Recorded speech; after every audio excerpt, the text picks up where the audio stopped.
Hi friends, ఎలా ఉన్నారు? మీరు ఆరోగ్యంగా ఉండాలన్నది మా ఇచ్చిన ప్రయత్నం. ఇక మేము చేసేటువంటి ఇలాంటి ఆరోగ్యకరమైన వీడియోల కోసం ఆరోగ్య బలం ఛానల్ని సబ్స్క్రైబ్ చేసి పక్కనే ఉన్నటువంటి గంట సింబల్ని నొక్కండి. ఇలా గంట సింబల్ నొక్కడం ద్వారా మేము చేసేటువంటి ఇలాంటి ఆరోగ్యకరమైన చిట్కాలు మరెన్నో మీకు ఎప్పటికప్పుడు నోటిఫికేషన్ ద్వారా అందుతాయి.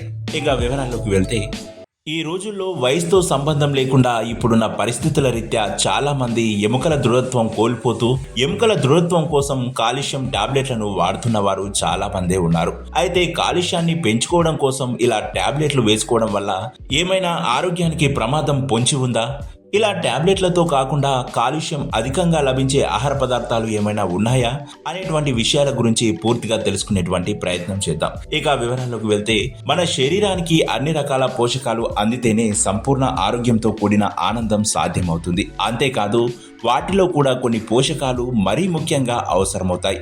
ఎందుకంటే మనకు సాధారణంగా కాల్షియం అనే పోషకం ఎముకల దృఢత్వానికి చాలా ముఖ్యం. అది కూడా శరీరానికి సరిపడ రీతిలో ఉంటేనే మన ఆరోగ్యం పదిలంగా ఉంటుంది. ఇకపోతే ఎముకలు దృఢంగా ఉండాలన్నా, మెదడు చురుగ్గా పనిచేయాలన్నా మన శరీరానికి సరిపడ మోతాదులో కాల్షియం ఉండాలంటున్నారు ఆరోగ్య నిపుణులు. అయితే పెరుగుతున్న పిల్లల్లో, మహిళల్లో, వృద్ధుల్లో సాధారణంగా కాల్షియ లోపం ఎక్కువగా కనిపిస్తూ ఉంటుంది. అందుకే వైద్యులు కాల్షియం సప్లిమెంట్లను లేదా టాబ్లెట్లను ఇస్తూ ఉంటారు.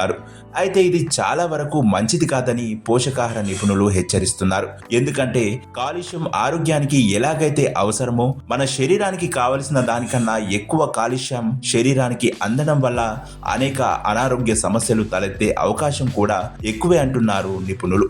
అందుకే టాబ్లెట్ల రూపంలో కాకుండా ఆహారం ద్వారా శరీరానికి కాల్షియం అందేలా చూసుకుంటే మంచిదని నిపుణులు సూచిస్తున్నారు. ఇకపోతే పాల ఉత్పత్తులైన పెరుగు, వెన్న, నెయ్యి, పన్నీరు వంటి పదార్థాల్లో కాల్షియం అధికంగా ఉంటుందని, అంతేకాదు పాలకూర, పప్పులు, బీన్స్, బఠానీలు, సోయా వంటివి తినడం వల్ల కూడా కాల్షియం పెంచుకోవచ్చని, ఇక టాబ్లెట్ల రూపంలో కాల్షియాన్ని శరీరానికి అందించడం కన్నా ఇలా సహజ పద్ధతిలో ఆహారం ద్వారా అందించడం ఎంతో మంచిదని, అయితే శరీరంలో కాల్షియం ఎక్కువైనా ఆరోగ్యానికి హాని కలుగుతుందని ఆరోగ్య నిపుణులు సూచిస్తున్నారు.